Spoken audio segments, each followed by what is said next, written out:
He won't take. Okay.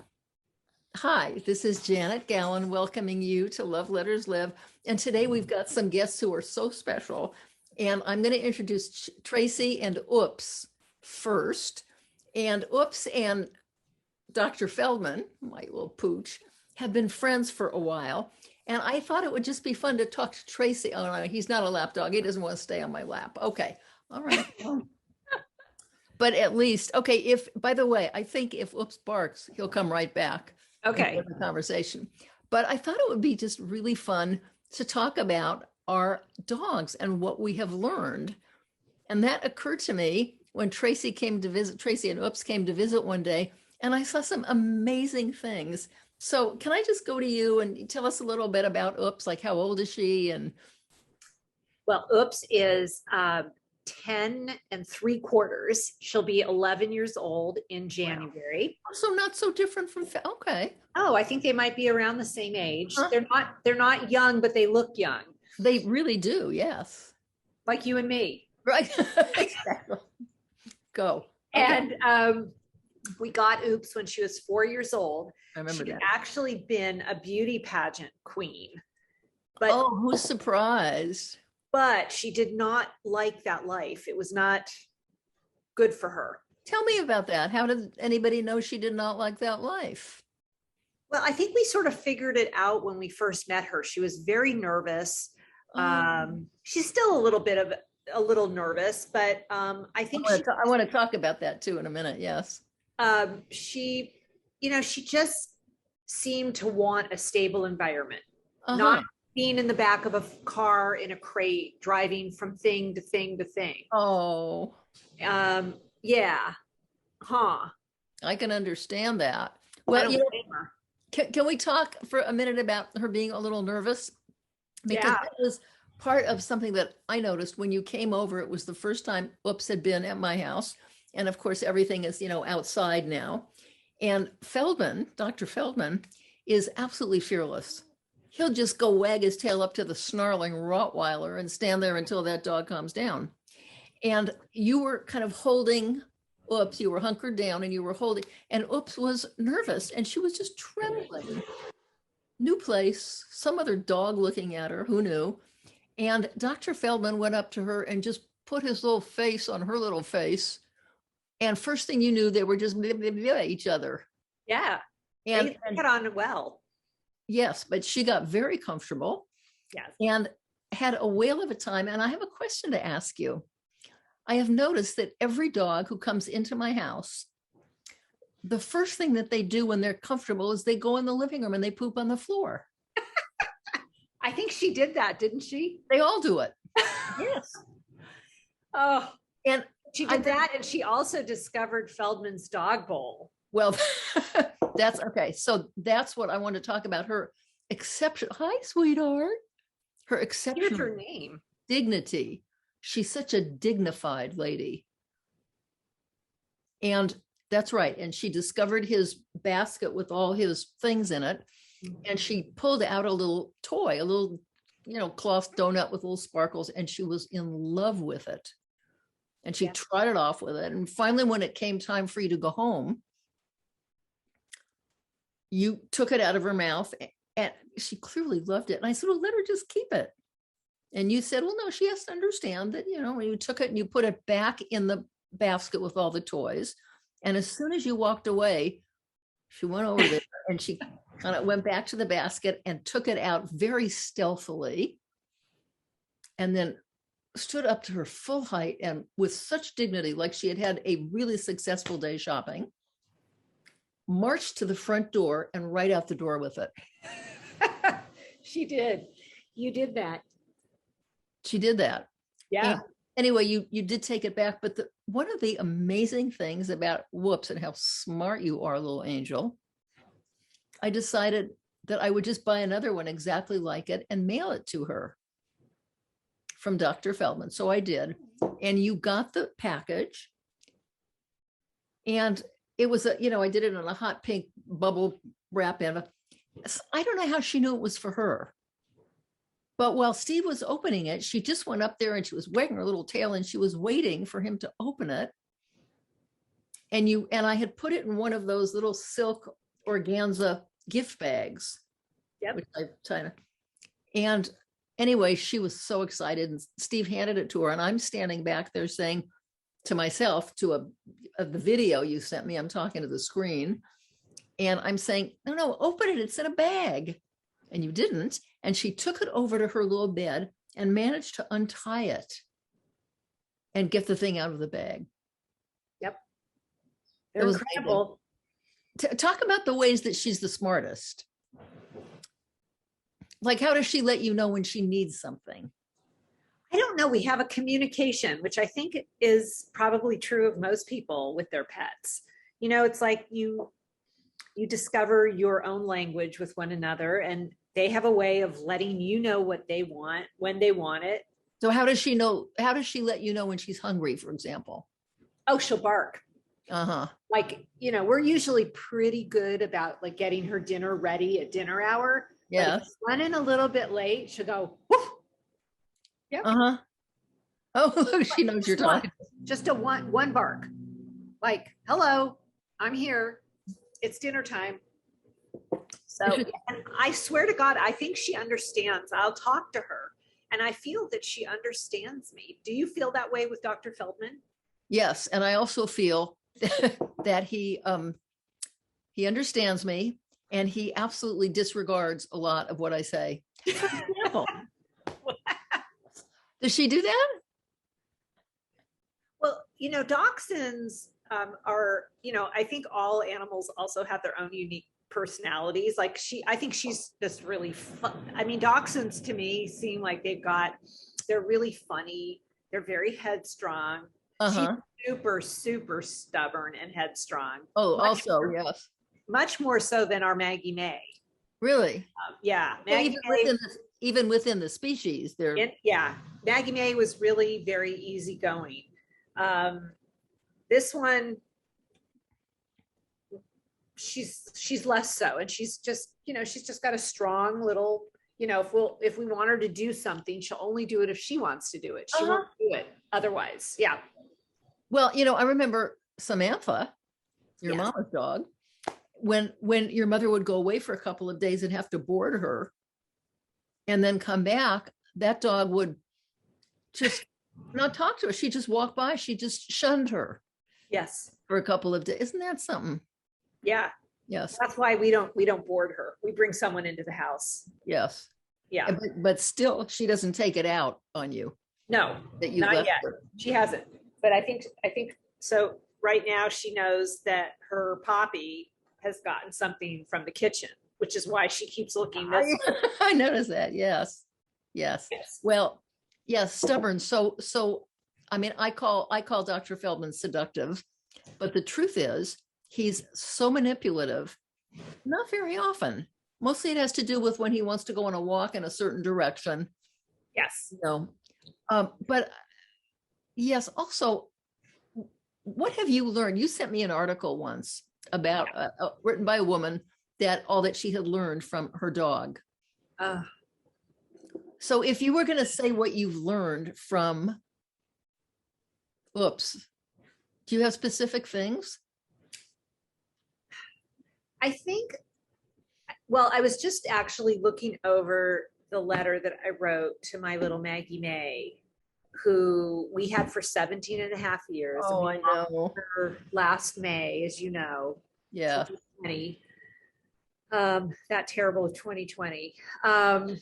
And I think one of the things I can speak more about, like what I learned from her. Okay. Things I wrote, and it was about kind of the aging process, actually. Really? Okay.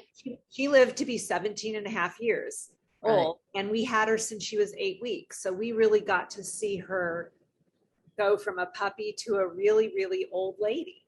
Right. And one of the things I wrote to her was, I said, your sweet nature, your loving spirit, your indomitable spirit, and the graceful way you accepted the losses that came with those last years. Oh, what were they?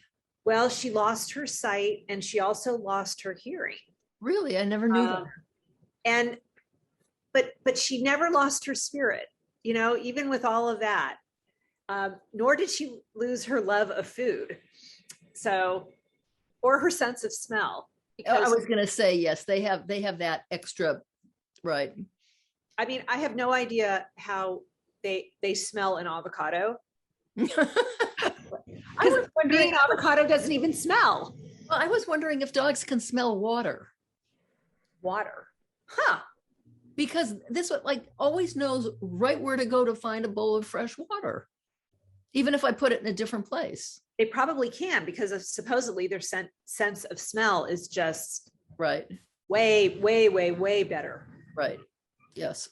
But well, even in all those years, Janet, to your point about like, what were the things that I learned, that she took pleasure, even she managed to find pleasure in her daily routine, even as, she lost things. But she never lost you and Steve.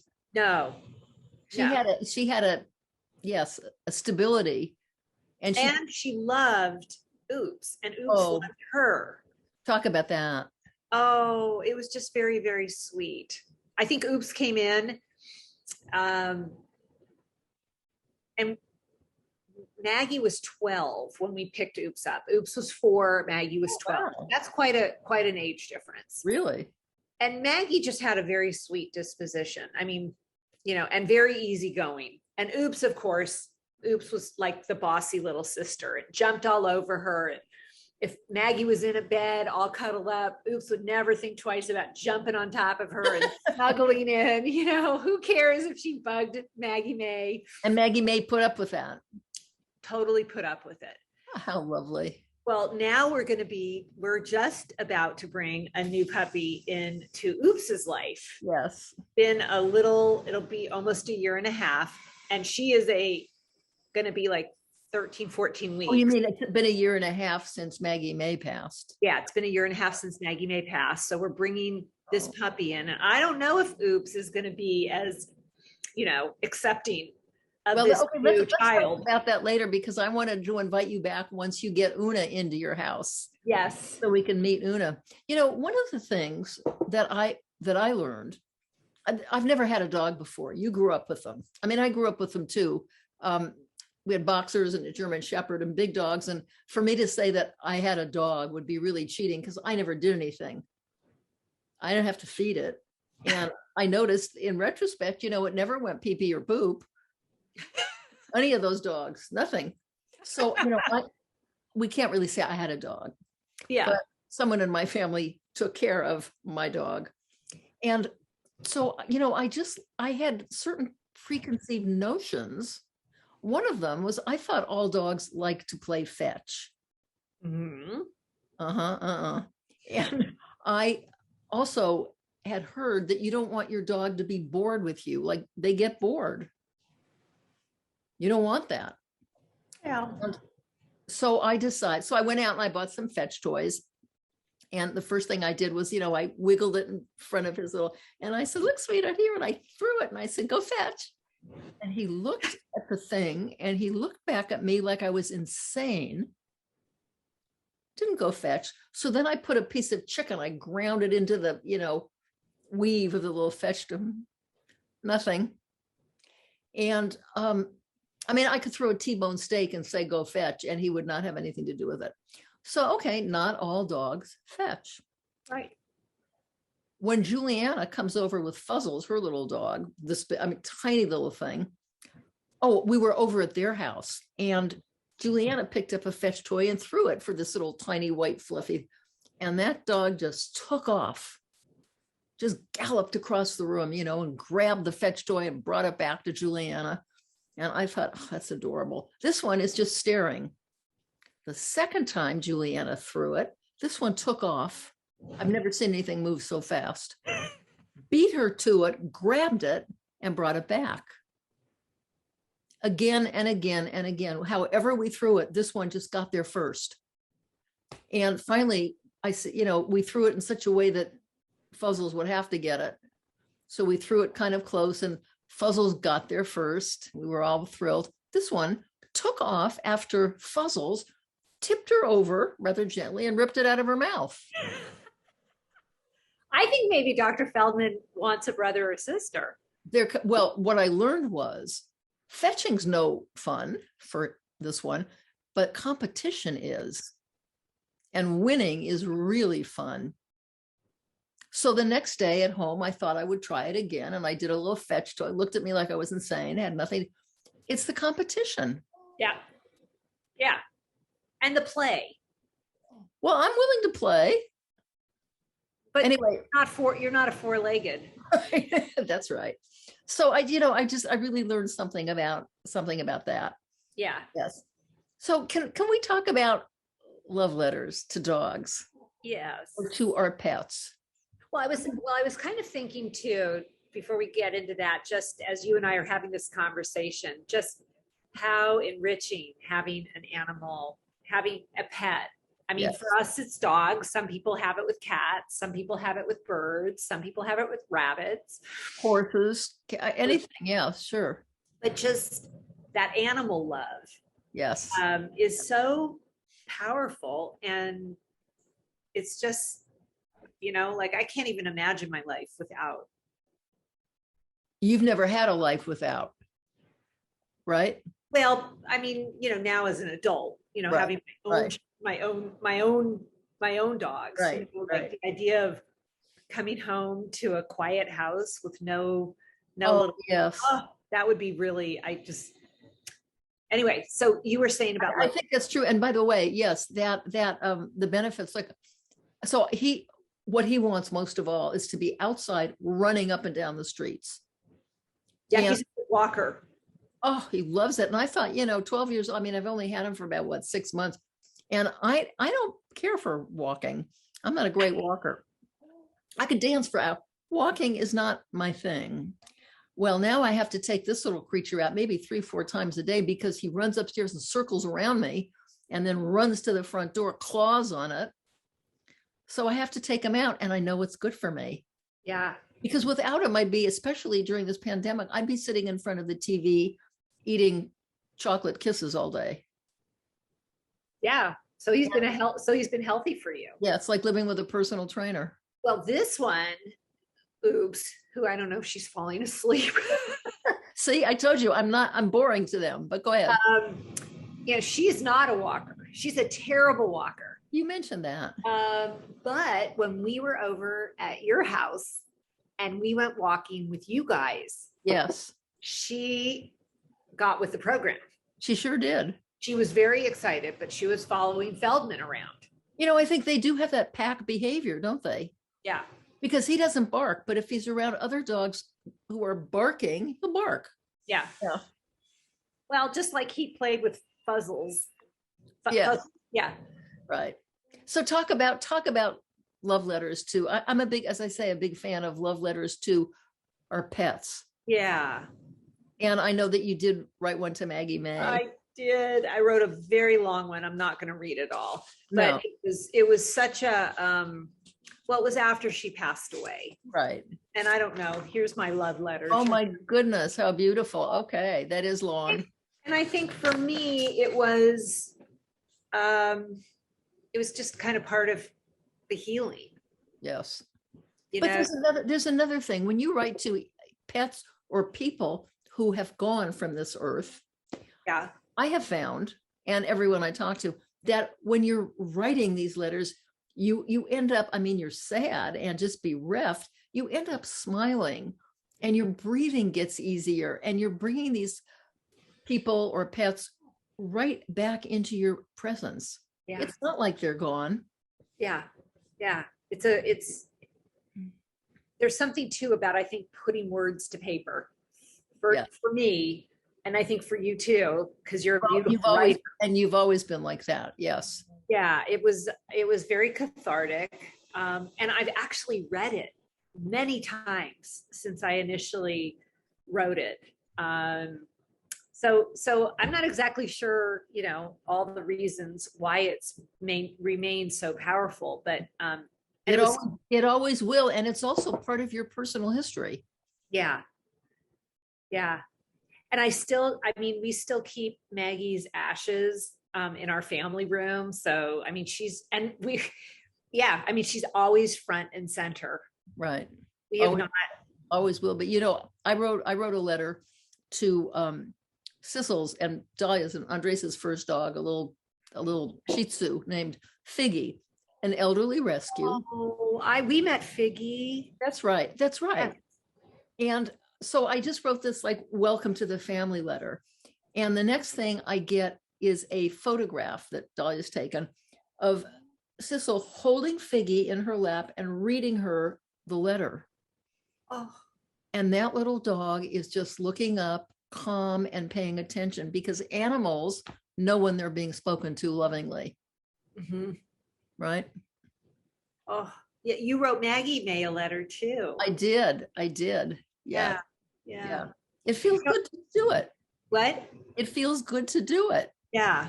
Well, it's a way of expressing love. Right. Right. So I don't know why this is kind of coming to my mind, but as we're talking about how the power of our love for our animals, I remember when Steve and I took a trip to Venice, Italy, and we went to Peggy Guggenheim's home. Uh-huh.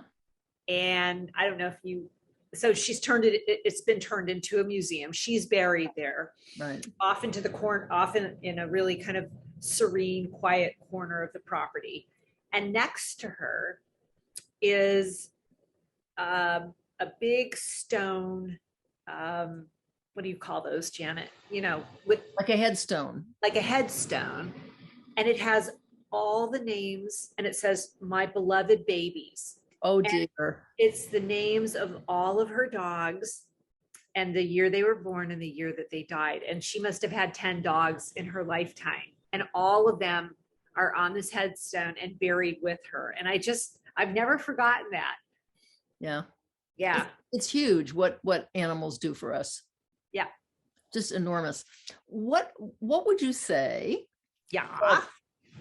It's a very terrible and sad thing, by the way, when you have, sometimes when you go to Muttville, excuse me, which is where I found Dr. Feldman. Yeah. And so I go on their website sometimes, and they have these bonded pairs. And you can just see what these dogs are to each other. And, there is that awful moment. I mean, Trevor and Samantha, your mom, when Trevor died. Yeah. And I'm guessing it was hard when Maggie May was gone. No? No, I think, we brought her into the room with us. You did. And when the time came to, Yes. have to put Maggie down. We wanted her to know, like we wanted, because I think we knew that she would know when Of Maggie, the absence. well, she would, but if she was in the room, she would know that Maggie had died. She would have that sense. So it wouldn't be that she'd be back at the house searching for her. I don't know this for fact, but I just feel that dogs have sort of an intuitive sense of what death is. Yes. I've heard that. Since I got Dr. Feldman, of course, I do all this reading now. And I can't tell you how clueless. I've always loved dogs and other people's dogs, but I was pretty clueless as to most of what motivates them or how they behave. And I read that very often they do know when they're dying and they prefer to be alone. Yeah. I've heard that about cats, dogs too. I read that. Yeah. So well, back to kind of what we were saying though about what dogs do for us. I pulled something up because, as you know, I love country music and I love Miranda Lambert, and Miranda Lambert is a huge animal lover and animal rescue lover. And she raises a lot of money for animal rescue and has had many dogs of her own. And she recently lost two of her dogs, Jessie and Waylon. She found them both on the side of a road. Oh my goodness. In a sleet storm or at a gas station or someplace. Somebody just pushed them out of a car? I don't know what people do. I don't know how anybody does something like that, but they left them. Oh. Oh yeah. It says, I found Jessie and her brother Waylon on the side of a road in Oklahoma in January 2008 in the middle of a sleet storm. They were 6 weeks old. Oh my goodness. Oh, the story Yeah. gets worse. And she said, my mom was in the truck with me and we were listening to the I Am Jessie Coulter album. Well, Jessie Coulter was married to Waylon Jennings, and that's how they got their names, Jessie and Waylon. I see. Okay. Anyway, she goes on to talk about just how amazing these pets have been to her in her life. And she said, there are two quotes kind of to the point of what we were talking about, what dogs mean to us. It says, I can't put into words what a dog's love does to a heart. And then she said, dogs change your life. The bond is something that can't be described unless you've lived it. And I think it's true. And how fiercely protective you get. Of your dog. Uh-huh. Oh yeah. Yeah. And they have you. Yes, that too. That's right. You know, we've had a little problem in San Francisco, two problems. One is coyotes everywhere, and the other is raccoons everywhere. Wow. Lots of places. So Feldman is not a barker. He doesn't bark. If he hears fuzzles, even on a video barking, he starts barking and he runs to the front door, clawing at it. Yes. And actually, I played the video of your mom and Una, and Una started off with a little bark. Uh-huh. And this one went nuts. I didn't know if she felt maybe that it was oops. Anyway, she ran to the front door. But ordinarily, she does not bark. So the other night, that protective thing, the other night, 12:30, midnight, dark out, I'm asleep, barking ferociously. And I thought, okay, he wants to go potty, because a couple of times, although I'll tell you, he will not go in my front yard. He won't? In No. that little section? Will not potty out there, will not go anywhere on our whole block. He will not soil his own nest. Huh. Go a block down and turn left and be on some other street altogether. And then he finds a bed of leaves and he goes. Anyway, but I thought, maybe he's desperate. I wasn't going to take him for a walk at 12:30 at night. I know. I was going to say, do you do that? Do you walk? No. Okay. It's never come up, this problem. But anyway, so I open the door and he runs out to the little grassy area and he starts sniffing around and sniffing. And I keep saying, okay, sit and do it. And let's go back to, no, smelling around down the side of the house on all areas, these little tiny little walkways, smelling and going nuts. And finally just runs back in the house upstairs to his bed. Okay. An hour later, again, ferocious barking, same routine. Anyway, four more times that night, I was exhausted. And I don't get it. Andres said he probably smelled raccoons or heard them. Yeah. And I thought that's probably true. They've been on the block, tearing up lawns, either them or coyotes. But what occurred to me was this is 11.5 pounds of all male, and how this fellow was willing to take on a herd of raccoons in the middle of the night. It just really stunned me, that protective. Yes. They don't know they're little. No, Right. no, they don't. So does she know when she's been groomed, and does she have a sense of looking pretty? Well, as a pageant queen, she must have had some. Yeah. I mean, hard to say if this is exactly what she's feeling or if it's just me putting my own, because I love clean. Yeah. So whenever she showered, when I give her a bath, I give her a bath in the sink. Yeah.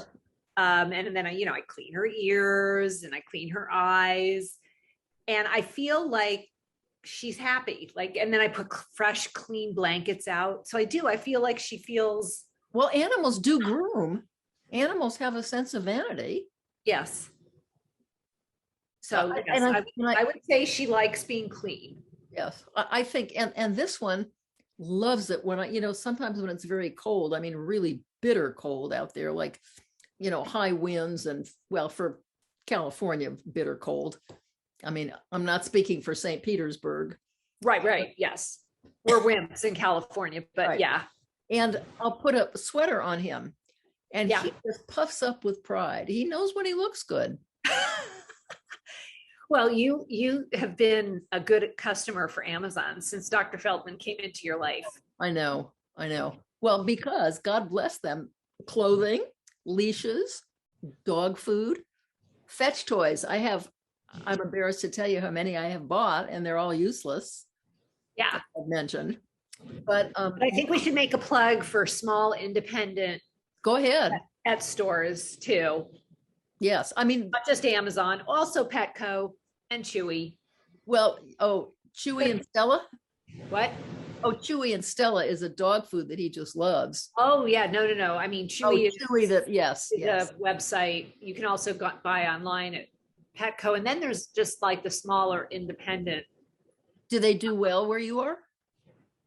Yeah, well, there's a fabulous one, and I'm blanking on the name of it, down near where my mom lives, and I just went in there and spent a couple $100 on stuff for Una, and I'm about to call her when we get off the phone because I got this I don't know, like this thing where I can put carry. It's like a sling, but it's all cozy and soft, and I can put her in that, right, and walk with her. Yeah, I mean, I have about 4 or 5 beds, doggy beds for guests. Yes, well, so there is a wonderful place called Bow Mau Meow. Oh, near me on Polk Street. Yeah, wonderful. And I take him there for grooming. And I thought, I mean, I've bathed the first time I bathed him in the sink. Oh my goodness! I thought he was gonna get a lawyer and serve me with papers. I can't tell you how much he hated it. He was trying to claw his way out of the sink and he hated it. Well, the next time I did it, he was a little better. Now he just puts up with it with this very brave look, and he just puts up. But I took him to Bow Wow Meow and dropped him off, and I thought, he's going to make them miserable. They're going to make him miserable. He's going to hate it. And the first thing I did was I forked him over to Amy, whose shop it is with her brother. And he just settled right down on her beautiful chest. He just cuddled right into her. I picked him up a few hours later, and I thought he's going to be a quivering mass of trauma. And he came out just kind of marching out with his little tail up and wagging. And he was so happy. He was so happy there when they bathed him. And I took him, and we got almost all the way to the car, a couple blocks away, and he gave a yank on the leash and dragged me back down the street and around the corner back into Bow Wow Meow, and walked right up to the same fellow who brought him to me. He wouldn't leave. Go figure. So now that's his, now he has a regular appointment there. That's his, when I get him groomed, that's, yes. So I'm learning every day, and I guess you are too. You always will. Yeah. Yes. Will you come back? I want to thank you for doing this. But yeah, pick up your beautiful little head, sweetheart. Come here. Are you asleep? I'm just wondering if we can, will you come? Will you just come tell Oops goodbye? Say bye, Dr. Feldman. It's so good to see you. Bye. Say bye, darling. Thank you. And thank you, Janet. Thank you for inviting me to join you on this. Thank you for saying yes, which is my favorite word in the English language. And will you come back when Una moves in?